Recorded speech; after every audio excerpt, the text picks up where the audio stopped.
नमस्कार, कार्यक्रम कल 24 मा स्वागत छ। म राजीव खत्री। नेपालमा ठूला नेताको चाकडी गरेपछि नेताकै छत्रछायामा बसेर गलत क्रियाकलाप गरे हुन्छ, कामचोरी गरे पनि हुन्छ, सरकारी प्रोजेक्ट हातमा लिएर वर्षौंसम्म लथालिङ्ग पारे पनि हुन्छ, किसानका लागि मल ल्याउँछु भनेर ठेक्का लिने तर समयमा नल्याउने काम गरे पनि हुन्छ। विवादास्पद भ्रष्ट व्यक्तिहरू नै हाम्रा देशका ठूला नेताका नजिक बस्छन्। विवादास्पद व्यक्तिहरू हाम्रा देशका ठूला नेताहरूलाई किन बढी मन पर्छ थाहा छैन। यो विषयको सत्य तथ्य कहिले बाहिर आउला त्यो पनि भन्न सकिन्न। वर्तमान राजनीतिमा सबैभन्दा गतिशील क्रान्तिकारीका पर्याय बनेर चिनेका नेता हुन् प्रचण्ड। 2 दशकदेखि नेपालको राजनीति घुमेको भनेकै प्रचण्डको वरिपरि हो। तर तिनै प्रचण्ड विवादास्पद ठेकेदार शारदा प्रसाद अधिकारीको घरमा बस्छन्। अधिकारीको घरमा बसे बापत प्रचण्डले भाडा तिर्छन् कि तिर्दैनन् त्यो थाहा छैन। भाडा तिर्छन् कि भाडा तिर्नु नपर्ने गरी कामचोर ठेकेदारलाई कुनै गुण लगाउँछन् त्यो पनि यसै भन्न सकिन्न। पटक पटक प्रचण्डलाई नै सोधियो कि कामचोर भनेर विवादमा परेका, विकासका काममा ढिलासुस्ती गरेका भनेर आलोचित ठेकेदारकै घरमा तपाईको रोजाइ किन परेको होला भनेर धेरै सोधियो। नैतिकता जिम्मेवारी बोध महसुस हुने गरी प्रचण्डको जवाफ कहिले आएनन्, दिएनन् पनि, दिन सकेका पनि छैनन्। यो त भयो दृश्यमै आएको विरोधाभास विषय। दृश्यमा नआएका वा पर्दा पछाडि पैसावाला र नेताबीच के हुन्छ के हुन्छ यसको कुनै सीमा होला र? पैसावाला उद्योगीहरूलाई हितमा ध्यानमा राखेर अर्थमन्त्रीले नै देशको बजेट बनाउँदा बिचौलियालाई प्रवेश दिएर करमा दर हेरफेर गराएको भन्ने विषयको छानबिन गर्न समिति गठन भएको छ। अर्थमन्त्रीको हकमा यो आरोप सत्य प्रमाणित भयो भने पनि यो देशमा कसैलाई पनि लाज हुने छैन। नैतिकहीन त्यसैगरी प्रमाणपत्र हुँदा पनि कतिपय नेताहरूले अहिले पनि भनिरहेका छन् खाए त खाए, कसैको व्यक्तिगत खाएको छैन, राज्यकै खाएको कसले के गर्छ। स्थिति यस्तो छ। आजको कार्यक्रममा भक्तपुरको नगरकोट सडक र बुटोल चौराहा चिडिया सडक नबनेको सन्दर्भ हाम्रो कार्यक्रममा समावेश गरेका छौँ। भरतपुरमा जनसहभागिताकै बलमा अन्तर्राष्ट्रिय स्तरको क्रिकेट रङ्गशाला निर्माण हुँदैका दिनमा हामीले भनेका थियौँ कि रङ्गशाला निर्माण राम्रो कुरा हो, तर निर्माणको मोडल उपयुक्त भएन। हास्य कलाकार दम्पति श्रीराम कट्टेल धुर्मुस र कुञ्जना घिम्रेको मुख्य अगुवाईमा धुर्मुस सुन्तले फाउन्डेसनले 2 अर्बभन्दा बढी लागतमा निर्माण गर्न खोजिएको रङ्गशाला निर्माण भइसकेपछिको स्वामित्व कसको हुने भन्ने प्रश्न पेचिलो थियो। तर निर्माण पुरा नहुँदै धुर्मुस सुन्तलीले प्रोजेक्ट छाडिदिए। रङ्गशाला भनेको कुनै वृद्धाश्रम होइन, अनाथालय होइन, यो त व्यावसायिक क्षेत्र हो। व्यावसायिक संरचना बनाउन खाडी मलेसियामा श्रम गर्ने नेपालीहरूले दिएको चन्दाको हिसाब किताब कसरी हुन्छ? रङ्गशाला बनेपछि खेलाडीले पैसा कमाउने, आयोजकले पैसा कमाउने, स्पोन्सरले विज्ञापन दिएर आफ्नो व्यापार बढाउने, अनि रङ्गशाला बनाउन नेपाली कामदारलाई चाहिँ सित्तैमा दान गर्नुपर्ने। हामीले भन्यौँ नेपालीले दिएको पैसालाई सेयरमा कन्भर्ट गरियोस्, भोलि रङ्गशाला बनिने हालेछ भने त्यसको लाभ आज चन्दा दिनेहरूले पनि पाउन्। तर यो कुरा कसैले सुनेनन्। चन्दाकै बलमा रङ्गशाला बनाउन सबै लागि परे, अन्ततः रङ्गशाला बनेन। अहिलेसम्मको लगानी बालुवामा पानी होला कि भन्ने चिन्ता पनि छ। भरतपुरमा आधा अधुरो रङ्गशालाको सन्दर्भ पनि आज हाम्रो कार्यक्रमको प्राथमिकतामा परेको छ। यसको अलावा तपाईँहरूको गुनासोलाई हामी कार्यक्रममा प्रत्यक्ष समेट्नेछौँ।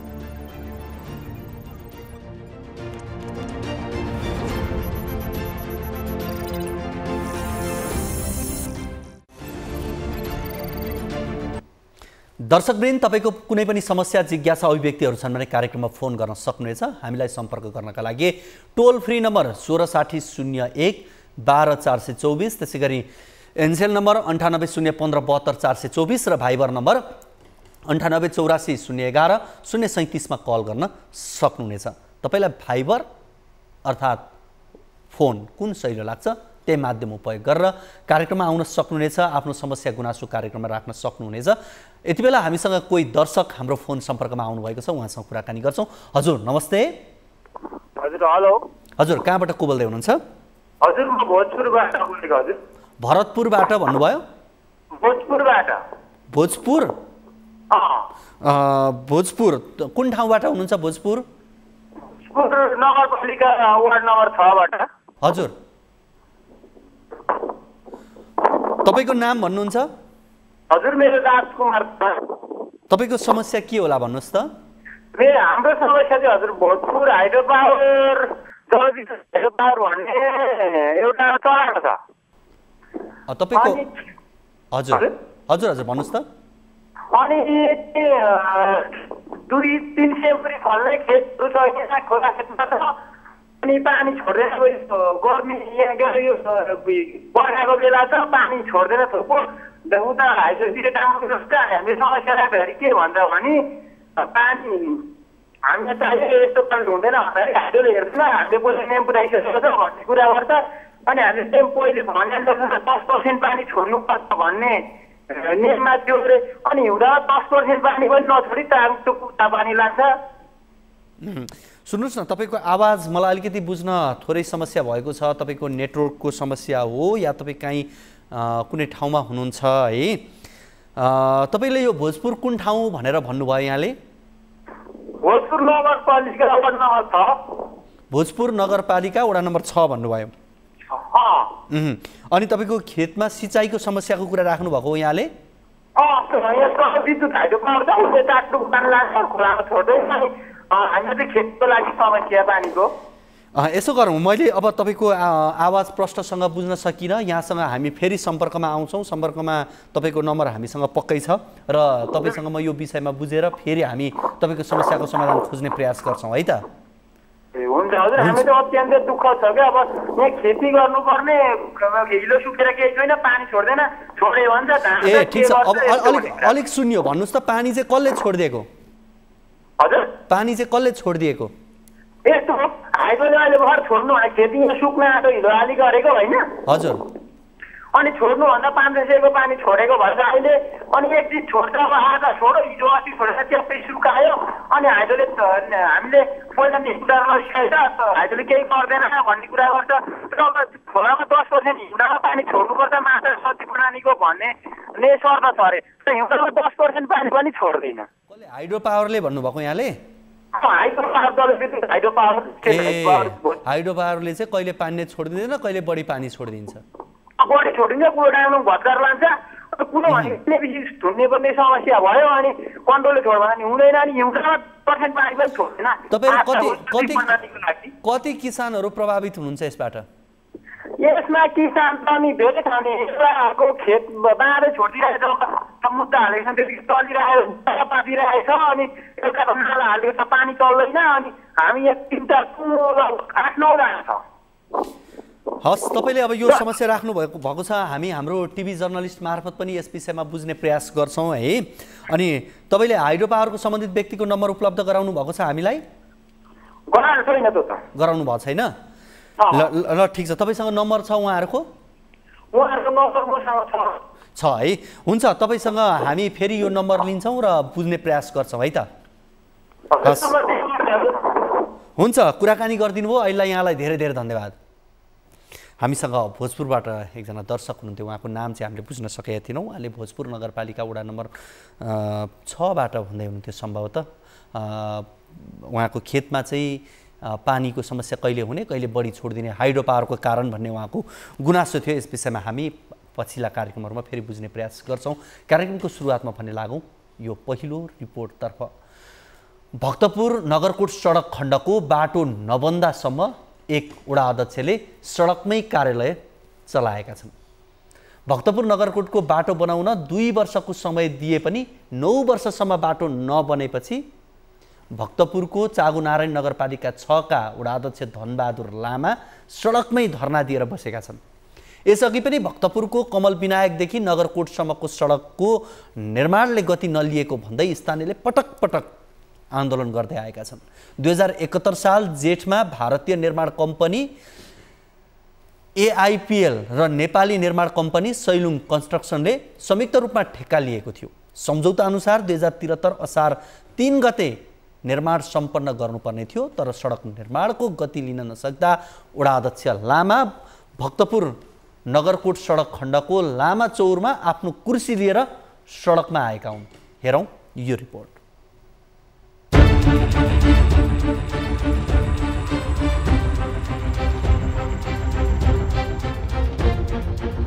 दर्शकवृन्द, भक्तपुर नगरकोट सडक खण्डको बाटो नबनेको भन्दै एक वडा अध्यक्षले सडकबाटै कार्यालय चलाएको यो दृश्य हेरौँ।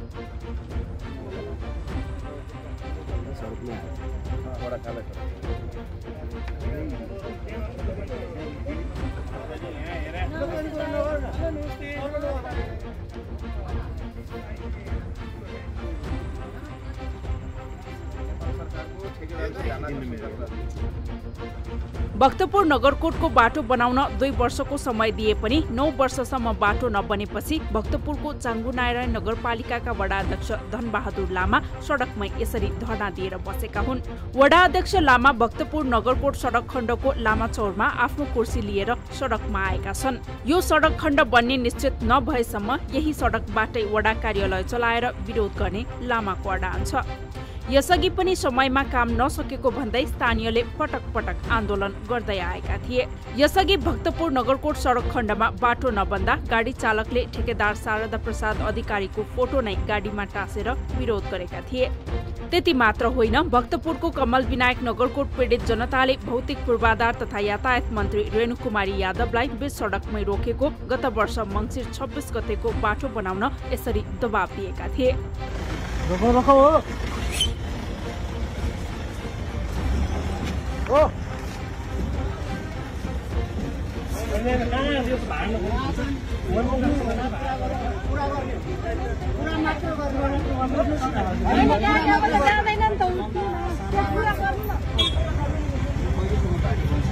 हामी स्थानीयले पहिलेसम्म चाहिँ यो दुःख भोग्ने भन्नको लागि मात्र हो, अरू केही अन्य त केही। यो सडकको निर्माणले गति नलिएपछि पुसमा चाङ्गुनारायण नगरपालिकाले नै दबाव स्वरूप आन्दोलनको कार्यक्रम समेत घोषणा गरेको थियो। तर त्यतिबेला ठेकेदार कम्पनी सैलुङ कन्स्ट्रक्सनले विभिन्न समस्या र कमजोरीका कारण सडक समयमा निर्माण सम्पन्न हुन नसकेको भन्दै चैत 15 गतेभित्र निर्माण सम्पन्न गर्ने प्रतिबद्धता जनाएको थियो। तर धेरै पटक ताकेता गर्दा पनि ठेकेदार कम्पनीले वास्ता नगरेका कारण आफू सडकमै कुर्सी र टेबल लगाएर बस्न बाध्य भएको वडा अध्यक्ष लामाको भनाइ छ। सैलुङ कन्स्ट्रक्सन र आरमाली एआइपिएल इन्डियाको जोइन्ट भेन्चरमा 2071 साल जेठ 22 गते 2 वर्षभित्र पर्यटकीय क्षेत्र नगरकोटको सडकलाई निर्माण गर्ने उद्देश्यले चाहिँ ठेक्का भएको थियो। आजको मितिसम्म आइपुग्दा करिब 8 वर्ष पुरो भएर 9औं वर्षमा प्रवेश गर्दाखेरि पनि यो सडक जस्ताको तस्तै छ। यो सडकलाई समयमै निर्माण गरियोस् भनेर हामीले नेपाल सरकारको विभिन्न निकायमा पटक पटक अनुरोध गऱ्यौँ। हरेक निकायको ढोका ढकढकायौँ। ठेकेदारको लापरवाहीले हो वा नेपाल सरकारको कमजोरीले गर्दा हो नगरकोट जनता जान्न चाहन्छन् कि बनाइदिनु पर्यो। होइन भने यदि ठेकेदारले काम गर्न सक्दैन भने ठेकेदारको चाहिँ यो ठेक्का रद्द गरेर अर्को बाटो बनाउने अथवा अर्को ठेकेदार आउने अथवा अर्को सिस्टममा जाने एउटा चाहिँ बाटो खुलाइदिनुहोस् भन्ने मात्र मेरो अनुरोध हो। यो बाटो भएर प्रधानमन्त्री मन्त्री भिआइपीहरू बारम्बार हिँडिरहे तापनि सडक निर्माण सम्पन्न गराउन कसैले पनि वास्ता नगरेको नगरकोट स्थित होटल व्यवसायीहरूको गुनासो छ। ठेकेदार कम्पनी माथिसम्मै पहुँच भएको हुनाले पनि स्थानीय जनताको आवाज नसुने झैं गरी सडक निर्माणमा वास्ता नगरी बसेको हुन सक्ने उनीहरूको आरोप छ। हाम्रो माग भनेको चाहिँ छिटो भन्दा छिटो यसको चाहिँ ठेक्का नै टर्मिनेट गरेर यसलाई चाहिँ तपाईको यो रद्द गराइदियो भने बरु यसको सडक निर्माणको लागि चाहिँ तपाईँ नगरपालिकाले अथवा सङ्घले अथवा प्रदेशले बनाउनु पर्ने हो कि उहाँहरूको माध्यमबाट उहाँ मार्फत सडक निर्माण गर्नलाई चाहिँ हामी पहल कदमी गर्ने थियौँ।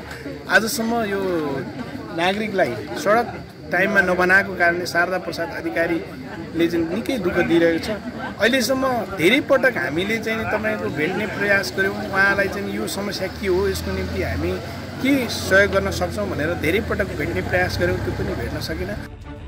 कमल विनायकको लाचाफल्चादेखि नगरकोट बस पार्कसम्मको करिब 16 किलोमिटर सडक सुधार एवं विस्तारका लागि 2071 साल जेठमा भारतीय निर्माण कम्पनी AIPL र नेपाली निर्माण कम्पनी सैलुङ कन्स्ट्रक्सनले संयुक्त रूपमा ठेक्का लिएको थियो। कुल 52 करोड 96 लाख रुपैयाँको लागतमा उक्त सडक AIPL र सैलुङले 2071 सालमा 31 करोड 52 लाख 92 हजार रुपैयाँमा ठेक्का सम्झौता गरेको थियो। सम्झौता अनुसार 2073 असार 3 गते निर्माण सम्पन्न गर्नुपर्ने थियो। भारतीय एक्जिम ब्याङ्कको सहुलियतपूर्ण ऋणमा निर्माण सुरु भएको उक्त सडकको पटक पटक गरी 7 पटक म्याद थप गरिसकेको छ। पहिलो पटक एक्जिम ब्याङ्कबाट ठेक्का सहमति प्राप्त गर्न प्रक्रियागत ढिलाइ भएको भन्दै म्याद थप भएको र त्यसपछि सडकको निर्माण कार्यमा 2072 सालको भूकम्प, सडक किनारको भौतिक संरचना हस्तान्तरणमा ढिलाइ, रुख कटानमा ढिलाइ, निर्वाचन खरिद नियमावलीमा भएको संशोधन, कोरोना महामारी लगायतका विभिन्न बहानामा पटक पटक म्याद थप हुँदै आएको छ। पछिल्लो समय निर्माण सम्पन्न गर्नुपर्ने अन्तिम म्याद 2078 चैत मसान्त रहेको छ। ठेक्का म्याद थपसँगै लागत समेत बढेको छ। सुरुमा रु 31 करोड 52 लाख 92 हजारमा ठेक्का सम्झौता भएको सडकको पछिल्लो संशोधित रकम 35 करोड 87 लाख 18 हजार पुगेको छ। हालसम्म यो सडकको निर्माण कार्य करिब 78% सकिएको आयोजनाले जनाएको छ। को हुन् यो सडक अलपत्र पार्ने ठेकेदार? शारदा प्रसाद अधिकारी। वर्षौंसम्म सडक आयोजनालाई अलपत्र पार्ने ठेकेदारमा पर्छन् शारदा प्रसाद अधिकारी। उनी नेकपा माओवादी केन्द्रका अध्यक्ष पुष्पकमल दाहालका घरबेटी भएर पनि चर्चामा छन्। त्यही राजनीतिक आडमा भय भड्का आयोजना हात पार्ने र वर्षौं अलपत्र पार्ने उनको नियति नै बनेको छ। त्यसैले त उनलाई आम सर्वसाधारण पनि बदनाम ठेकेदारका रूपमा चिन्छन्। उनी सैलुङ कन्स्ट्रक्सनका सञ्चालक हुन्। यो कालो सूचीमा परेको कम्पनी समेत हो। यही कम्पनी मार्फत उनले मुलुकभरका दर्जनौं सडक बनाउने जिम्मा लिएका छन्। तर काम भने सुने जस्तै छ। अधिकारीले देशभर अर्बौंको ठेक्का लिएर काम गर्न सकेका छैनन्। दर्शकवृन्द, भक्तपुरको नगरकोटको बाटो बनाउन 2 वर्षको समय दिए पनि 9 वर्षसम्म पनि बाटो नबनेपछि भक्तपुरको चाँगुनारायण नगरपालिका वडा नम्बर 6 का वडा अध्यक्ष धनबहादुर लामा सडकमै यस धरनामा बसेका छन्। वडा अध्यक्ष लामा भक्तपुर नगरकोट सडक खण्डको लामा चौरमा आफ्नो कुर्सी लिएर सडकमा बसेका छन्। यो सडक खण्ड बन्ने निश्चित नभएसम्म यही सडकबाटै वडा कार्यालय चलाएर विरोध गर्ने लामाको अडान छ। यसअघि पनि समयमा काम नसकेको भन्दै स्थानीयले पटक पटक धेरै पटक आन्दोलन गर्दै आएका छन्। यसअघि भक्तपुर नगरकोट सडक खण्डमा बाटो नबन्दा गाडी चालकले ठेकेदार शारदा प्रसाद अधिकारीको फोटो नै गाडीमा राखेर विरोध गरेका थिए। त्यति मात्र होइन, भक्तपुरको कमल विनायक नगरकोट पीडित जनताले भौतिक पूर्वाधार तथा यातायात मन्त्री तत्कालीन मन्त्री रेणुकुमार यादवलाई बीच बाटोमै रोकेर गत वर्ष मङ्सिर 26 गते बाटो बनाउन दबाब पनि दिएका थिए। तर अहिलेसम्म सुनवाई हुन सकेन। चाँगुनारायण नगरपालिकाले नै आन्दोलनको कार्यक्रम पनि घोषणा गरेको थियो। तर दिएको समयभित्र अहिले पनि बाटो नबनिसकेपछिको यो पछिल्लो अवस्थाको बारेमा यहाँहरूलाई हामीले जानकारी गरायौँ। यति बेला हामीसँग स्थानीय राजकुमार लामिछाने हाम्रो फोन सम्पर्कमा जोडिनु भएको छ। उहाँसँग हामी कुराकानी गर्छौँ। राजकुमारजी, यहाँलाई कार्यक्रम कल 24 मा स्वागत छ। हजुर, धन्यवाद। यसभन्दा अगाडि पनि यहाँसँग मैले पुस 4 गतेको कार्यक्रम कल 24 मा कुराकानी गरेको थिएँ, मलाई अहिले पनि याद छ। र यहाँहरूले त्यतिखेर पनि आन्दोलन गरिरहनु भएको थियो। यो बाटो बन्नुपर्छ भन्ने यहाँहरूको माग थियो। अब 2 वर्षमा बन्नुपर्ने बाटो 9 वर्षसम्म बन्न सकेको छैन। अवस्था उही छ। चैतसम्ममा बनाउने भनेर भनिएको थियो। तर पछिल्लो समय के कामको गति नै ठप्पै भएको हो कि अलिअलि काम चाहिँ भएको, सुस्त मात्रै भएको हो त्यहाँ? अब यो नगरकोट कमल विनायक सडक खण्डको बाटोको कथा तपाईँको 9 वर्षदेखि व्यथा बनेर बल्झिरहेको छ। यहाँको अब स्थानीय जनताले पीडा मात्र भोग्न पर्ने स्थिति सिर्जना भएको छ। जति बेला दबावका कार्यक्रमहरू अलिकति अगाडि बढ्छन् अनि फेरि एउटा छलफल हुन्छ, त्यस पछाडि फेरि एउटा निष्कर्षमा पुगेर एउटा नयाँ कार्यतालिका आउँछ। नयाँ कार्यतालिका अनुसार काम हुन्छ कि भनेर 1-2 दिन यस्तो काम हुन्छ, त्यस पछाडि फेरि जस्ताको तस्तै नै अवस्थामा त्यो रहन्छ। अनि नेपाल सरकारले चाहिँ तपाईँको जो अब भनौँ न, अब हिजो एउटा सत्तामा गयो, विपक्षी हुनेले कराइराख्ने, यिनीहरूले बनाएनन् भन्ने, फेरि अब विपक्षी सत्तामा गयो, फेरि अर्कोले कराइराख्ने एउटा राजनीतिक दाउपेचको मात्र खेलहरू त्यो बाटोको सन्दर्भमा भइरहेको छ। निर्वाचन जब आउँछ त्यति बेला अलिकति अझ बढी त्यसले पेटिलो रूप लिन्छ, फेरि निर्वाचन जान्छ, फेरि त्यो सेलाउँछ। अब यसलाई चाहिँ एउटा के भने एउटा फन्डाको विषय मात्र जस्तो भइरहेको छ। अब आदि भइसक्यो कि कति आन्दोलन गर्ने, कहाँसम्मको आन्दोलन गर्ने।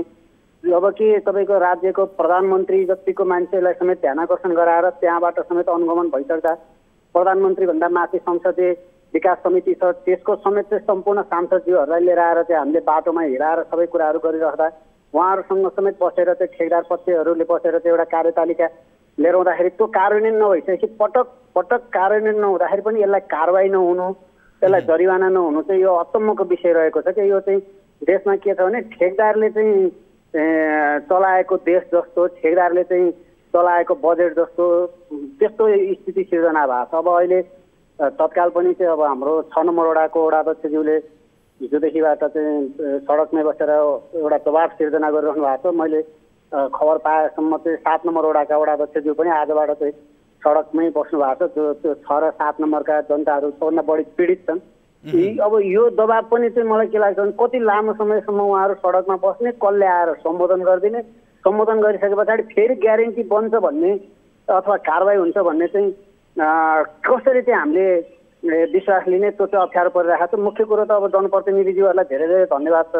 योभन्दा अगाडि चाहिँ तपाईँको स्थानीय जनता पीडित पक्षहरू मात्र चाहिँ सडकमा थिए, आन्दोलनमा थिए। अहिले चाहिँ अब जनप्रतिनिधिज्यूहरू आफै सडकमा आउनु भएको छ। यसले पक्कै पनि एउटा चाहिँ दबाब चाहिँ सिर्जना गर्छ होला, तर उहाँहरूलाई पनि अप्ठ्यारो पार्छन् कि भन्ने पो डर लागिरहेको छ। किनभने कति दिनसम्म उहाँहरू सडकमा बस्ने।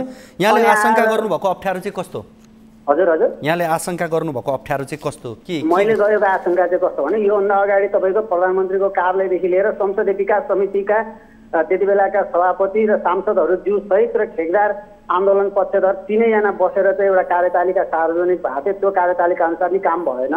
प्रधानमन्त्रीको कार्यालयबाट तपाईँको चाहिँ आएर अनुगमन गरेर त्यस अनुसारको फेरि कार्यतालिका बने, त्यो पनि कार्यान्वयन भएन। नगरपालिकाले आफैले चाहिँ आन्दोलनको घोषणा गर्छु भनिसके पछाडि फेरि उहाँहरू सहित बसेर चाहिँ एउटा कार्यतालिका बन्यो, त्यो पनि कार्यान्वयन भएन। अब अहिले हाम्रो जनप्रतिनिधि वडाध्यक्षज्यूहरू चाहिँ सडकमा बस्नु भएको छ। अब यो निरन्तर रूपमा सडकमा बसिरहन त सम्भव छैन। अब कतिसम्म चाहिँ बस्नुहुन्छ उहाँहरू आफ्नो ठाउँमा छ, तर उहाँहरूसँग एउटा सहमति एउटा त केही न केही त हुन्छ यो मलाई थाहा छ। एउटा अब फेरि वार्ता त हुन्छ, तर त्यस पछाडिको कार्यतालिका फेरि बन्ला, त्यो कार्यतालिका कार्यान्वयन हुन्छ भन्ने मैले विश्वास गरिरहेको छैन। किनभने यो ठेकेदार बाटो बनाउने पक्षमा छैन। त्यसलाई के फाइदा भइरहेको छ कि हामीलाई दुःख दिएर त्यसलाई के फाइदा भएको छ त्यो कुरो बुझ्नै सके होइन। र नेपाल सरकारले तपाईँको कारवाही गर्न नसक्ने कारण के हो त्यो पनि बुझ्न सके होइन। अब ठुलै मान्छे चाहिँ घरबेटी, ठुलै मान्छेको घरबेटी भएको कारणले अथवा प्रचण्डज्यूकै घरबेटी भएकै कारणले यो सारा राज्यले छुट दिइराख्नु पर्ने हो कि उहाँलाई, अब त्यो चाहिँ मैले बुझ्न नसकेको। हुन्छ राजकुमारजी, कुराकानीका लागि यहाँलाई धेरै धेरै धन्यवाद। यति बेला हामीसँग चाँगुनारायण नगरपालिका वडा नम्बर 6 का वडा अध्यक्ष धनबहादुर लामा, जो यति बेला वडा कार्यालय नै सडकमा राखेर उहाँले सञ्चालन गरिरहनु भएको छ, उहाँ पनि हाम्रो फोन सम्पर्कमा हुनुहुन्छ। उहाँसँग कुराकानी गर्छौँ। वडा अध्यक्षज्यू, यहाँलाई कार्यक्रम कल 24 मा स्वागत छ। धन्यवाद हजुर। अब तपाईँ यति बेला दबाब स्वरूप सडकमै कार्यालय राखेर यहाँ काम गरिरहनु भएको छ, यो अवस्था कसरी आयो? अलिकति अब हुन त यसमा खुल्ला नै छ यो विषय किन आयो भन्ने कुरा, तर पनि मैले यहाँको मुखबाट जान्न चाहेँ। र यो दबाब कहिलेसम्म रहला यहाँको? अब यसो अब हाम्रो यो रहरले सडकमा कार्यालय सञ्चालन गरेको अवस्था होइन, यो हामीले बाध्यकारी भएको हो। पर्यटकीय क्षेत्र नगरकोटको विगत लामो समयदेखि ठ्याक्कै भन्नुपर्दा 8 वर्ष पुरो भएर 9 वर्षमा छुँदासम्म पनि सम्बन्धित निकायले नगरकोट भक्तपुर सडक बनाउन जुन ध्यान आकर्षणै भएन, जुन कार्यान्वयन गर्नुपर्ने कुरा कामै गरेन। अब यो कतिसम्म समय झेलेर बस्ने भन्ने विषयमा अब नेपाल सरकारको हरेक निकायमा पटक पटक अनुरोध गर्दा कहीँ कतैबाट सुनवाई नभइसकेपछि म पनि हालै मात्र निर्वाचित भएर आएको जनप्रतिनिधि, तर मेरो पनि कर्तव्य, दायित्व, जिम्मेदारी र जवाबदेहिता जनताप्रति उत्तरदायी भएको हुनाले म पनि एउटा सानो युनिटको तर्फबाट सम्बन्धित निकायमा ध्यान आकर्षण गराउन सक्छ कि भनेर बाध्यकारी भएर सडकमा बस्न बाध्य पारेको हो। हजुर। अब विगतमा पनि हेरियो भने नगरपालिकाले नै आन्दोलनको कार्यक्रम पनि घोषणा गरेको थियो। यसभन्दा अगाडिका मेयर साहब, अन्य अध्यक्षज्यूहरूले पनि त्यो गर्नुभएको थियो। पछि वार्ता गरेर समयमै सम्भवतः चैतको 14 सम्ममा काम सक्छु भनेर त्यतिखेर प्रतिबद्धता जाहेर गरेको पनि थियो। तर त्यो काम अहिलेसम्म हुन सकेन। अब यहाँ अहिले निर्वाचित भएर आइसकेपछि अब यहाँले दबाब दिनुभएको छ, यसभन्दा अगाडि आम जनता सडकमा आउँथे तर तपाईँ जनप्रतिनिधि आफै सडकमा आउनुभएको छ, यसलाई आम जनताले पक्कै सुखद नै मानेका होलान्। अब तर तपाईँको यो दबाब कहिलेसम्म होला अनि फेरि माथिबाट त्यही किसिमको दबाब पो आउने हो कि भनेर केही समय अगाडि मात्रै स्थानीय एकजना राजकुमार लामिछानेले पनि त्यो आशंका व्यक्त गर्दै हुनुहुन्थ्यो कि अब यो कहिलेसम्म उहाँले गर्नु होला, कुनै न कुनै समयमा गएर त फेरि अवस्था उहिरहन्छ, 9 वर्षदेखि बाटै बनेन भन्ने उहाँको कुरा थियो कि। अब यसो अब तत्कालीन समयमा हामीभन्दा अगाडिका जनप्रतिनिधिले जुन नगरकोट भक्तपुर सडक निर्माणको लागि जुन पहल कदमी जे गर्नु भएको छ यसमा हाम्रो एकैबद्धता थियो हिजो पनि र जे गर्नु भएको छ उहाँलाई हार्दिक आभार व्यक्त गर्न चाहन्छौँ। अब नयाँ जनप्रतिनिधि आउनु भएको छ, पक्कै पनि हिजोका कार्यहरू अहिले सरेको छ भन्नु पर्यो होइन, र अहिलेको दायित्व र जिम्मेवारी निर्वाह गर्नु पर्दछ हामीले पनि र नगर कार्यपालिकाले पनि गर्नुपर्दछ।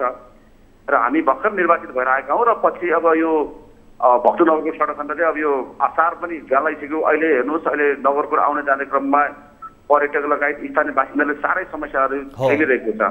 घाम लाग्दा पुरै धुलो हुन्छ, बाटो पानी पर्दाखेरि पुरा हिलामे र साथसाथै खोलो नै बगेको हुन्छ बाटोमा र यात्रा सहज छैन र दुर्घटना हुने सम्भावना धेरै छ। र मैले अहिले उहाँहरूलाई के अनुरोध गरेका थियौँ भने अहिले कम्तीमा तपाईँहरूले पिच निर्माण गर्न सक्नुहुन्न भने कम्तीमा खाल्डा खुल्डी पुरिदिनुहोस्, दुर्घटनाबाट चाहिँ जोगाइदिनुहोस् भनेर पटक पटक अनुरोध गरेका थियौँ। खासै उहाँहरूले त्यति सुनवाई गरेको देखिएन।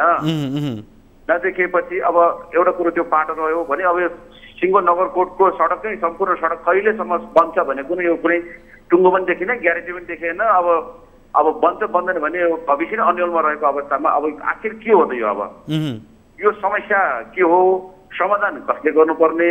अब नगरकोटको जनता र नगरकोटमा आउने पर्यटकले यो समस्या कहिलेसम्म झेलिराख्नु पर्ने त अब भनेर सम्बन्धित निकायको ध्यान आकर्षण गर्नको लागि यो बाटोको बिचमा कतिवटा वडाहरू पर्छन्? विशेष गरी चाकुनारा नगरपालिकाको 5-6-7 अरू वडा अध्यक्षज्यूहरूको चाहिँ के छ, उहाँहरूले कसरी लिनुभएको छ? यसमा अब अन्य वडा अध्यक्षहरू सबैको एकैबद्धता छ। हजुर, अब आज चाकुनार नगरपालिका वडा नम्बर 7 को वडा अध्यक्षज्यू पनि अब सडकमा आएर कार्य सञ्चालन गर्नुभएको छ, उहाँलाई हामीले धन्यवाद दिनुपर्छ। भोलिका दिनमा वडा नम्बर 5 बाट पनि अब एकैबद्धता प्राप्त हामीले गरेको छन्। र त्यसै गरी सँगै जोडिएको मण्डन देवपुर नगरपालिका काभ्रे पर्छ, त्यहाँका वडा अध्यक्षज्यूले पनि हाम्रो कार्यक्रममा एकैबद्ध जानु भएको छ, जुन राजकुमार बल्ल हुनुहुन्छ। अब हामीले चाहिँ अब कहिलेसम्म बस्ने, त्यो सडकमा सधैँ त बस्न सकिँदैन भन्ने जुन जिज्ञासा छ तपाईँको, अब हामीले कम्तीमा अब यो यति महिनाभित्र अथवा यो समयसम्ममा बन्छ अथवा बन्दैन एउटा सेक्युर हुनु पर्यो नि हजुर। त्यो नभएसम्म के हामीलाई सडक बन्ने वातावरण बनाइदिनु पर्यो, सडक बनाइदिनु पर्यो छिटो, होइन भने यदि यो सम्भव छैन भने अहिले जुन शारदा प्रसाद अधिकारी जुन सैलुङ कन्स्ट्रक्सन थियो त्यो ठेक्का रद्द गरियोस् र अन्य अब पछिका कसरी गर्न सक्छ भने किसिममा चाहिँ बाटो खोलिदियो भने हुन्छ भन्ने हाम्रो माग हो। अब एउटा सानो त्यो 16-17 किलोमिटर एउटा पिच गर्न पनि अब दशकौँ पुग्नु पर्यो भने नेपाल कसरी समृद्ध हुन सक्छ, नगरकोटको पर्यटन विकास कसरी हुन सक्छ? त्यसले गर्दा नगरकोटको मात्र यो भविष्यसँग जोडेको, यो राष्ट्रिय भविष्यसँग पनि जोडेको छ र राष्ट्रिय प्रतिष्ठासँग जोडेको हुनाले यो एकदम अपरिहार्य छ भने हामीलाई महसुस गरेर हामी सडकमा बस्न बाध्य भएका छौँ।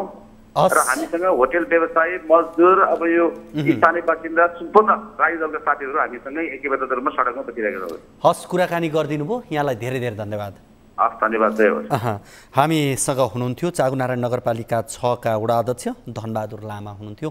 उहाँसँग हामीले यो नगरकोटको बाटो 2 वर्षमा बनिसक्नु पर्ने, 9 वर्षसम्म हुँदा पनि अहिलेसम्म बन्न नसकिसकेपछि वडा अध्यक्ष आफै नै टेबल र कुर्सी सडकमा राखेर कार्य सञ्चालन गर्न थालेको र विरोध जनाइरहेको यो प्रसङ्ग राख्यौँ र आजबाट चाकुनारायण नगरपालिका वडा नम्बर 7 का वडा अध्यक्ष पनि सडकमा आएको भनेर उहाँले जानकारी गराउनु भयो।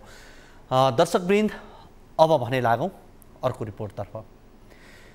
कुनै बेला सयौं कामदारको चहल पहल हुने गरेको भरतपुरमा निर्माणाधीन गौतम बुद्ध क्रिकेट रङ्गशाला अहिले सुनसान बनेको छ।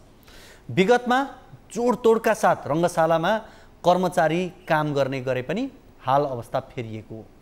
विशेष गरी रङ्गशाला बनाउने जिम्मा लिएको धुर्मु सुन्तली फाउन्डेसनले निर्माण कार्यबाट हात उठाएपछि रङ्गशाला अलपत्र परेको हो। चितवनबाट टिभी जर्नलिस्ट केदार शर्माको यो रिपोर्ट हेरौँ।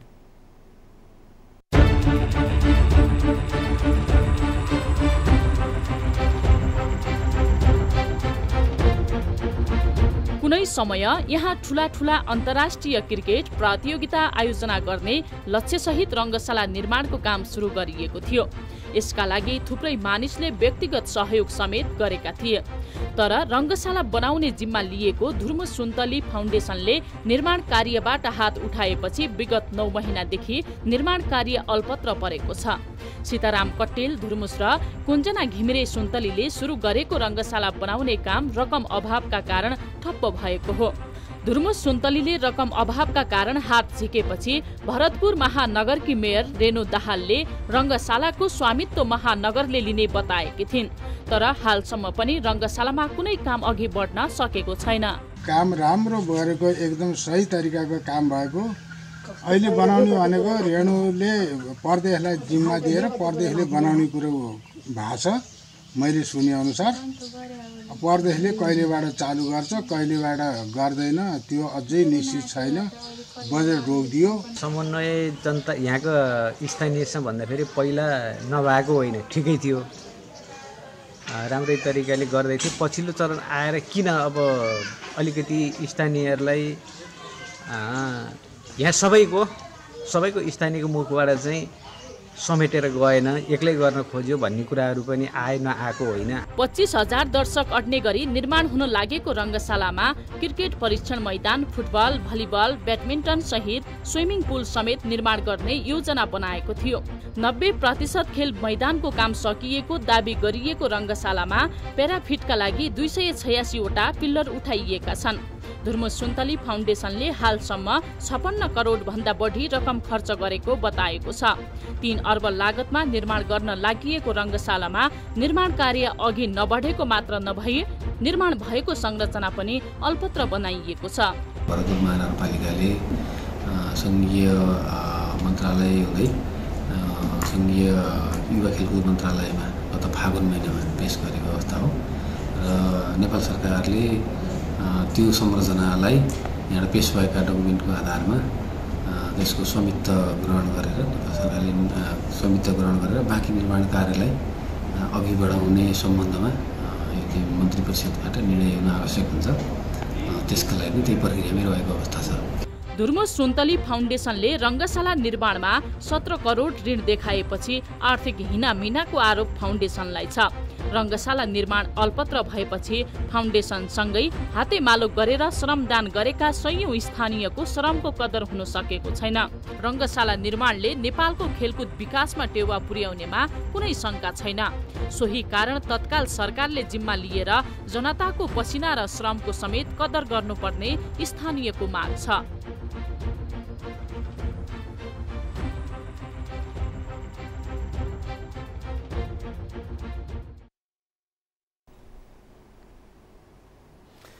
दर्शकवृन्द, हामीले यो धुर्मु सुन्तली फाउन्डेसनले निर्माण गरेको गौतम बुद्ध रङ्गशालाको सन्दर्भमा तयार पारेको रिपोर्ट यहाँहरू बीच राख्यौँ। यति बेला यसै विषयमा कुराकानी गर्नका लागि हामीसँग भरतपुर महानगरपालिकाकी नगर प्रमुख रेणु दाहाल हाम्रो फोन सम्पर्कमा हुनुहुन्छ।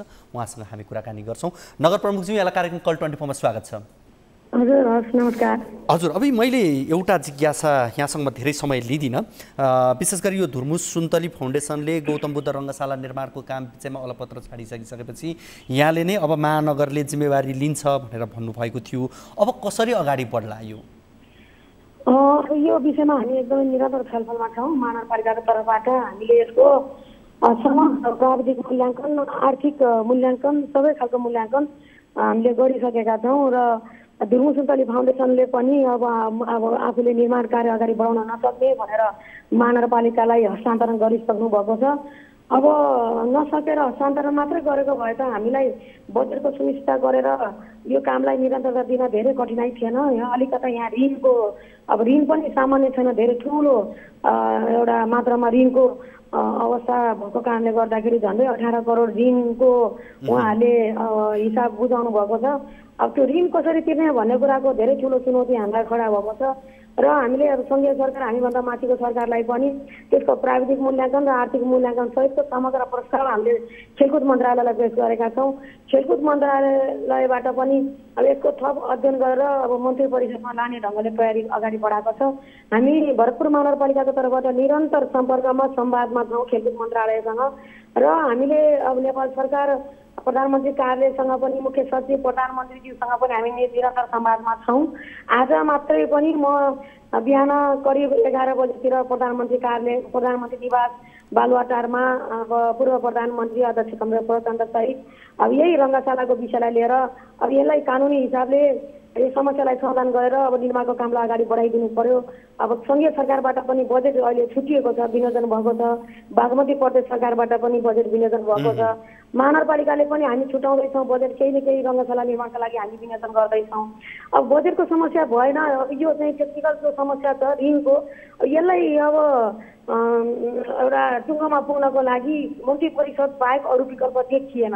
त्यसले गर्दाखेरि सम्माननीय प्रधानमन्त्रीज्यूलाई आज मात्रै पनि अब यो विषयलाई नीतिगत निर्णय गरिदिनु पर्यो भनेर हामीले आग्रह गऱ्यौँ। म भर्खरै त्यहाँबाट फर्केर अहिले भरतपुर आइपुगेको छु र अब प्रधानमन्त्रीज्यू एकदम सकारात्मक हुनुहुन्छ। आजै मुख्य सचिवलाई पनि अब आफ्नो निवास बालुवाटारमा बोलाएर हामी सँगै मिटिङमा राखेर उहाँले निर्देशन गरिसक्नु भएको छ। यसलाई अब कानुनी हिसाबले प्रक्रियागत हिसाबले अब यसलाई चाहिँ अध्ययन गरेर छिटो अगाडि बढाऊ र क्याबिनेटमा मन्त्री परिषदमा प्रस्ताव ल्याऊ भनेर उहाँले भन्नुभएको छ र अब खेलकुद मन्त्रालय पनि सकारात्मक छ, अर्थ मन्त्रालय पनि सकारात्मक छ, प्रधानमन्त्री कार्यालय पनि सकारात्मक हुँदाखेरि अब छिटै नै यसको सबै अध्ययन गरेर अब प्रक्रियागत हिसाबले कानुनी हिसाबले अब एउटा टुङ्गोमा पुग्छ भन्ने मलाई विश्वास छ। अब यो धुर्मुस सुन्तली फाउन्डेसनले यो सुरुवात गर्यो, यसलाई सुरुमा सकारात्मक रूपमै हेरिएको थियो, तर पछिल्लो विवाद भनेको चाहिँ यसको आर्थिक पारदर्शिता भएन भन्ने कुरा पनि उठेको छ। यस सम्बन्धमा चाहिँ अब राज्यले लिँदै गर्दा त्यो महानगरले लियोस् या प्रदेशले लियोस् या भोलि सङ्घले लियोस्, जसले लिए पनि यसको जिम्मेवारी लिँदै गर्दा यसको छानबिनको प्रक्रिया कसरी अगाडि बढ्ला?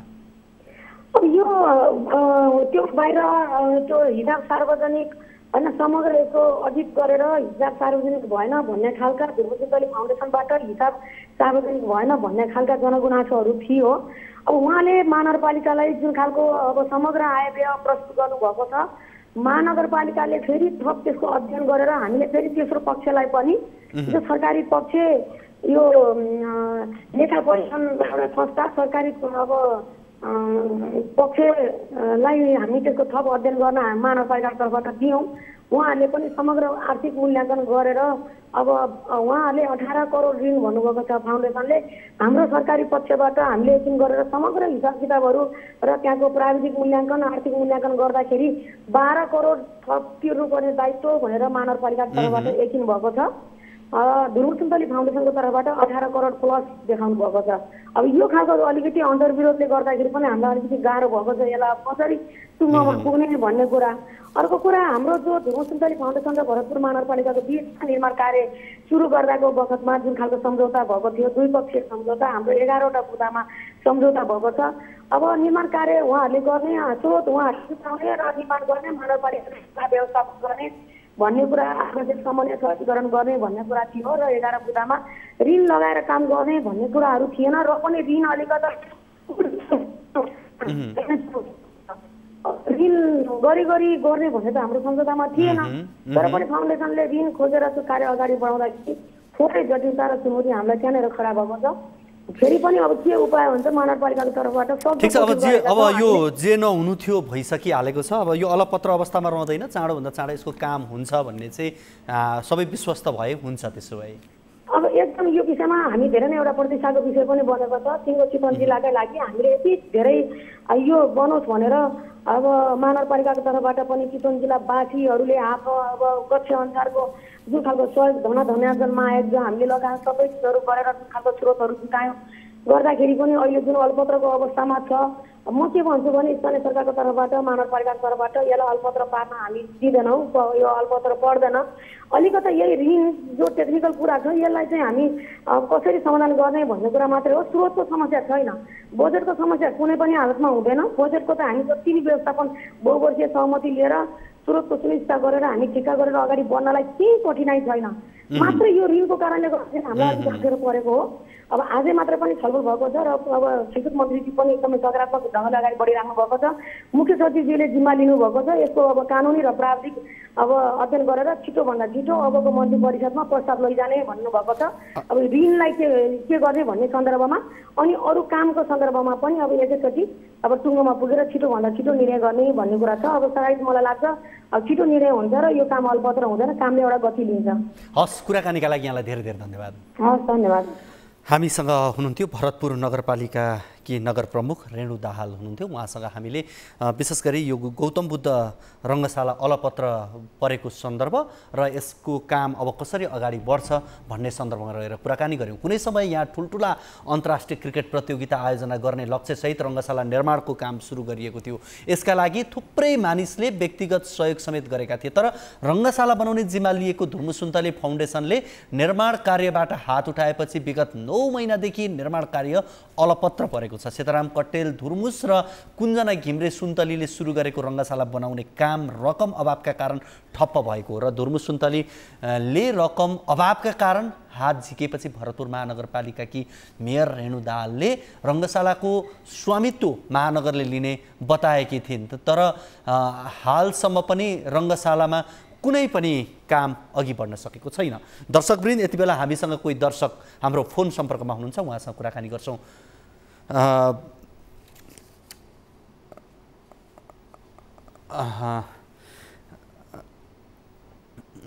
दर्शकवृन्द, हामीले यो गौतम बुद्ध रङ्गशालाको सन्दर्भमा रेणु दाहालसँग यस विषयमा हामीले कुराकानी गरिसकेका छौँ र हामीले अब यस विषयमा थप कुराकानी हामीले गर्ने भन्ने छैन। यस विषयमा हामी यति बेला भने हामी अर्को रिपोर्टतर्फ लाग्छौँ। बुटवलको राजमार्ग चौरादेखि चिडिया खोलासम्मको 6 लेन सडक विस्तार 2 पटक थपिएको म्यादभित्र पनि पुरा नहुने भएको छ। ठेकेदारको लापरवाहीका कारण सडक विस्तारको काम हालसम्म जग्गा 26% मात्रै भएको छ। सडक समयमा नबन्दा वर्षायाममा हिलाम्य र हिउँदमा धुलाम्य भएर सडक यात्रुहरूले शास्ति बेहोर्न बाध्य छन्। रूपन्देहीबाट टिभी जर्नलिस्ट विमल पुरीको यो रिपोर्ट हेरौँ।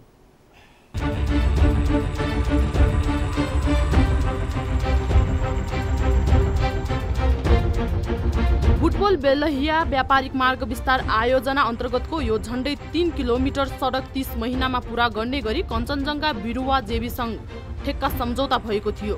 2073 चैत 12 मा सम्झौता भई 6 वर्ष बितिसक्दा पनि चौराहादेखि चिडिया खोलासम्मको 6 लेन सडक विस्तार सकिने कुनै छाँटकाँट छैन। समयमै सम्पन्न नहुँदा सडक वर्षायाममा हिँड्न लायकको समेत नभएको स्थानीय बताउँछन्।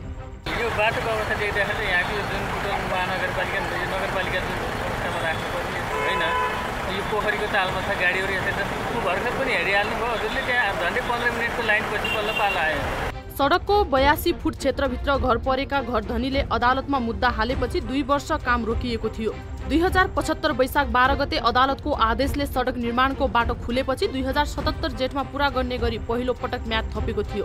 तर निर्माण कम्पनीले काम गर्न नपाएको भन्दै दोस्रो पटक 2077 पुस 10 गते मन्त्री परिषद बैठकले 2079 असार मसान्तसम्मका लागि म्याद थप भयो। तर असार 30 पुग्न केही दिन मात्र बाँकी रहँदासम्म जम्मा 26% मात्र सडक निर्माण भएको छ। असारको 30 गते म्याद सकिन्छ। अब त्यसपछि उसलाई 0.05% को दरले क्षतिपूर्ति लगाएर अब उसले म्याक्सिमम 10% क्षतिपूर्ति कन्ट्र्याक्ट प्राइसको 10% सम्म चाहिँ उसलाई क्षतिपूर्ति दिलाएर काम गराउने प्रावधान छ कन्ट्र्याक्ट डकुमेन्टमा। 2940 मिटरको यो सडकको करिब 80% क्षेत्रमा नाली निर्माणको काम सकिएको छ। सर्भिस लेन र नालीमाथि रहेका विद्युतका पोल ट्रान्सफर्मर हटाउन बाँकी नै छ। ट्राफिक चोकदेखि अस्पताल लाइनसम्मको सडक वान वे बनाएपछि सवारी साधन जाममा पर्ने र पानी पर्दा सवारी गुडाउन नमिल्ने अवस्था छ भने यस क्षेत्रका व्यवसायीहरू समेत पलायन हुने अवस्थामा पुगेका छन्।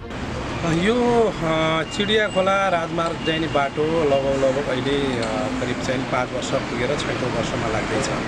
निर्माण कम्पनीको लापरवाही र स्थानीय निकायको जुन प्रमुखहरूको जुन उहाँहरूको जुन प्रेसर नभएको कारणले गर्दा यो स्थिति सिर्जना भयो। सुरुमा सम्झौता गर्दा 46 करोड 27 लाख रुपैयाँमा ठेक्का सम्झौता भएकोमा संशोधित हुँदा लागत बढेर 53 करोड 98 लाख रुपैयाँ पुगेको थियो। ठेकेदार कम्पनीले हालसम्म 13 करोड 64 लाख रुपैयाँ भुक्तानी लगिसकेको आयोजनाले जनाएको छ। ठेकेदार सम्पर्कमै नआउने समस्या भएपछि गत वर्ष असार 18 गते प्रमुख जिल्ला अधिकारी, जिल्ला प्रहरी प्रमुख लगायतको रोहबरमा ठेकेदार सुबित श्रेष्ठले 2079 असार मसान्तसम्म काम सक्ने लिखित प्रतिबद्धता जनाएका थिए, तर प्रतिबद्धता अनुसार भने काम हुन सकेन।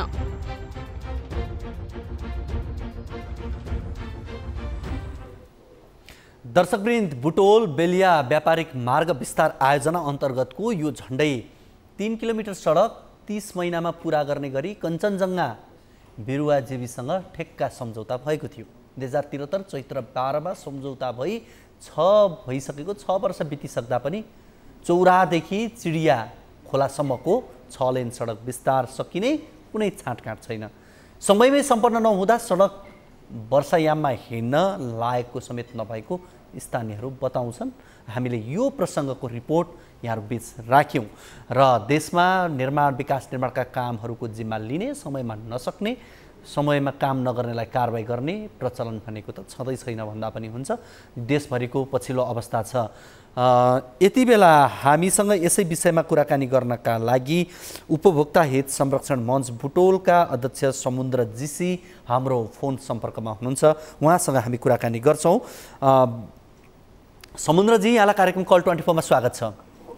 धन्यवाद सर। हजुर, हामीले यो बुटोल बेलैया व्यापारिक मार्ग विस्तारको यो 6 लेनको सडक बनाउने भनिएको अब यो धेरै वर्ष भइसक्यो, काम सम्पन्न हुन सकेको छैन भन्ने प्रसङ्गको रिपोर्ट राख्यौँ। यो सडक नबन्दाको अवस्था के छ, एकचोटि बताइदिनुहोस् न। यो सडक नबन्दाको अवस्था बुटोलको बासिन्दाहरूको जीवन अत्यन्त कष्टकर छ। यहाँ दैनिक उपभोग्य सामान खरिद गर्ने मानिसहरू आवतजावत गर्ने सक्ने अवस्था छैन र बुटोलको बजार अन्यत्र ठाउँमा सर्ने अवस्था छ। लगभग अब दैनिक जसो 2-4वटा व्यवसायीहरू यहाँ विस्थापित हुने अवस्थामा छन् र अनि त्यस पश्चात फेरि अब चाहिँ सडकमा फेरि व्यवसायीहरू यही मौका छोपेर व्यवसायीहरू साना फुटपाथ व्यवसायीहरूको पनि अत्यन्त चाहिँ बाटै फेकेर चाहिँ बसिरहेको अवस्था छ। यो अवस्थाले बुटोलको हिजोको सुन्दर नगरी बुटोल जहाँ नेपालको यो चाहिँ कामको आधारमा, सम्पादनको आधारमा धेरै पटक प्रथम भएको बुटोल उपमहानगरपालिका अहिले अत्यन्त चिन्तित अवस्थामा छ। यो अत्यन्त चाहिँ एउटा यही सडकको कारणले गर्दाखेरि यहाँको व्यवसायीहरू, यहाँका चाहिँ आम उपभोक्ताहरू अत्यन्त चाहिँ दैनिक चाहिँ दुःख झेल्नु परेको छ। यो अत्यन्त चिन्ता। अब यो ठेकेदारले समयमा काम नसक्ने, उसको म्याद थप्ने, फेरि उसले काम सक्दैन, यो बारम्बार दोहोरिरहेको अवस्था छ। यो चाहिँ किन ठेकेदारसँग निरीह भएको होलान् भन्ने लाग्छ यहाँलाई? अब यो ठेकेदार पहिला त अब यो 82 फुटको कारणले गर्दा करिब चाहिँ अब यहाँका ठुल्ठुला घरानाहरूले बाटो निर्माण गर्ने कुरामा अब यातायातलाई नै मुद्दा दिएको कारणले गर्दा धेरै वर्षसम्म त्यो अवस्था रह्यो। अन्ततः यातायातले आफ्नो चाहिँ सडकको क्षेत्र 82 फुट 182 फुट कायम भयो र पछिल्लो पिरियडमा निर्माण कम्पनीले ठेक्कापट्टा लिइसकेपछि अथवा विभिन्न किसिमका कमिसनको खेल हुन सक्छ र उसले समयमा काम नगर्ने, समय सकिएपछि उसले चाहिँ सरकारसँग बार्गेनिङ गर्ने र उसले फेरि चाहिँ उसले चाहिँ घाटा लाग्यो भनेर फेरि पुनर्मूल्याङ्कन गर्ने र चाहिँ सरकारसँग चाहिँ पैसा ल्याउने, यस्तो खालको चाहिँ खेल छ। आज अहिले असार मसान्त भइसक्यो, उसले फेरि यो सरकारसँग सडक कार्यालयमा उसले फेरि पनि म्याद थपको लागि चाहिँ पत्राचार गर्यो भनेर हामीले सुनेका छौँ। यो अवस्था फेरि पनि सरकारले म्याद थप गर्ने र यही निर्माण कम्पनीलाई चाहिँ ठेक्का दिने हो भने अझै पनि 2-4 वर्ष चाहिँ यो बाटो चाहिँ नबन्ने स्थिति छ। हस्, कुराकानीका लागि यहाँलाई धेरै धेरै धन्यवाद समुद्रजी। यहाँहरूलाई पनि धेरै धेरै धन्यवाद। हस्, हामीसँग हुनुहुन्थ्यो समुद्र जीसी उपभोक्ता हित संरक्षण मञ्च बुटोलका अध्यक्ष हुनुहुन्थ्यो। उहाँसँग हामीले यो बुटोल बेलिया व्यापारिक मार्ग विस्तार आयोजना अन्तर्गतको यो झन्डै 30 किलोमिटर सडक 30 महिनामा पुरा गर्ने गरी कञ्चनजङ्घा बिरुवा जेबीसँग ठेक्का सम्झौता भएको थियो र 2073 चैत्र 12 मा सम्झौता भई 6 वर्ष बितिसक्दा पनि यो चौरादेखि चिडिया खोलासम्मको 6 लेन सडक विस्तार सकिने कुनै छाँटकाँट नै देखिएको छैन। यो प्रसङ्गको रिपोर्ट हामीले यहाँहरू बीच राख्यौँ र यस विषयमा हामीले थप कुराकानी गर्न चाहेका थियौँ बुटोल बेलिया व्यापारिक मार्ग विस्तार आयोजनाकी सूचना अधिकारी सविता गेवालीसँग, तर उहाँको फोन लागेन भन्ने मैले जानकारी पाएको छु। हामी कार्यक्रम कल 24 मा छौँ। कार्यक्रम कल 24 मा तपाईँ दर्शकहरूसँगै हामी सरोकार राख्ने आम विषय आम मुद्दासँग सम्बन्धित भएर कुराकानी गर्छौँ। यसमा हामी ठुला राजनैतिक विषयवस्तुमा कुराकानी गर्दैनौँ। तपाईँले भोगिरहेका देखिरहेका समाजमा त्यसै गरी स्थानीय तहमा भएका विकृति विसङ्गति भ्रष्टाचारका विषयमा रहेर कुराकानी गर्छौँ र तपाईँको पनि कुनै समस्या जिज्ञासाहरू छन् भने हामीलाई फोन पनि गर्न सक्नुहुनेछ। यति बेला हामीसँग कोही दर्शक हाम्रो फोन सम्पर्कमा हुनुहुन्छ, उहाँसँग कुराकानी गर्छौँ। हजुर नमस्ते। हजुर सर। हजुर कहाँबाट को बोल्दै हुनुहुन्छ? देखि हो नमनको नगरपालिका वार्ड नम्बर 6 बलरामपुरदेखि हो। हजुर। हाम्रो यो चाहिँ हुलाकी सडक खण्ड नम्बरदेखि कोइलावास हुलाकी सडक खण्ड अन्तर्गत चाहिँ सर यो हुलाकी राजमार्गभित्र पर्ने बाटोको मुआब्जाको बारेमा कागजपत्रहरू सब जम्मा भइसकेको सिडिओमा। हजुर। अनि त्यो विषयको लागि चाहिँ जम्मा भएर पनि पैसा चाहिँ चेकको कागजहरू चाहिँ नम्बर सबै दियो। आजसम्म त्यो पैसा चाहिँ हालिदिन जग्गा पास गरेर सरकारको नाममा गइगयो। हजुर। अनि यहाँ विचाराहरूले मलाई गुनासो गरिदिनुहोस् फोन गरिदिनुहोस् भनेर भन्नुभएको थियो। त्यही भएर मैले यो बारेमा केही क्वेसन गरिदिनुहुन्छ कि सम्बन्धित निकायमा भनेर मैले फोन गरेको थिएँ सर अस्ति। भनेको मुआब्जाको प्रक्रिया चाहिँ पुरा भइसक्यो? सब भइसक्यो छ, पैसा मात्रै आउने हो, पैसा हालिदिएको छैन खाता। पैसा हाल्दैछन्। यो कहाँको कुन हुलाकी राजमार्ग भन्नुभयो यहाँले? लमही कोइलावास सडक खण्ड अन्तर्गत बलरामपुरको। बलुवाको भनेको यो मौतरी? बलरामपुर राप्ती नदीको छेउमा। ए बलरामपुर। हजुर। अनि उहाँहरूले चाहिँ किन मुआब्जाको पैसा नआएको कारण चाहिँ के भनिरहनु भएको छ? अर्थ मन्त्रालयबाट बजेटै छैन, पैसै छैन भनेर गइरहनुहुन्छ सर। धेरै विचाराहरू सबै गुनासो गरिरहेछन्। अब अलि बोल्न नजान्ने मान्छेहरू परेर यो छेउछाउमा, त्यसले गर्दाखेरि अनि निर्माणको हुलाकी पहल गरिदिनुहुन्छ कि केही बारेमा सोधपुछ गरिदिनुहुन्छ? हुलाकी राजमार्ग निर्माणको काम पनि सुरु भइसकेको छ? हजुर। पुल बाटोको? हजुर। त्यो बाटो साटो सब कम्प्लिट भइसक्यो। बाटो सब भइसक्यो। ठिक छ। तपाईँले हामीलाई सम्बन्धित निकायको नम्बरहरू उपलब्ध गराउनु भएको थियो कि के छ? सम्बन्धित निकायको नम्बरहरू उहाँ चाहिँ सबै तपाईँको सिडिओ कार्यालयमा कागजहरू पठाइसकेको छ। सरकारको नाममा भइसक्यो। कति स्थानीयहरूको यो समस्या? कति स्थानीयहरूको समस्या हो? कति जति हुनुहुन्छ पैसा पाउन बाँकी? छन् सर, 8-9 जना जति छन् सर। हुन्छ, हामी यो आगामी कार्यक्रममा यस विषयमा हामी थप बुझ्छौँ है त। हजुर। सम्बन्धित सिडिओ कार्यालय र चाहिँ हुलाकी सडक नेपालगञ्ज सम्बन्धित कार्यालयमा चाहिँ यसो सम्पर्क गरेर सर यो बारेमा हजुरहरूले पहल गरिदिनु पर्छ। हुन्छ। हामी कार्यक्रमको करिब अन्तिममा नि छौँ, त्यस कारणले गर्दाखेरि मैले यहाँसँग यो कुराकानीलाई यहीँ टुङ्ग्याएँ र हामी आगामी कार्यक्रममा थप यस विषयमा बुझ्ने प्रयास गर्छौँ। दर्शकवृन्द, कार्यक्रम कल 24 मा हामी छौँ र कार्यक्रमको अन्त्यमा छौँ। हामी यहाँहरूलाई आग्रह गर्छौँ, तपाईँको कुनै पनि समस्या जिज्ञासाहरू छन् भने यो कार्यक्रम अवधिमा तपाईँको फोन कल लिन सकिएन होला, फोन लागेन होला।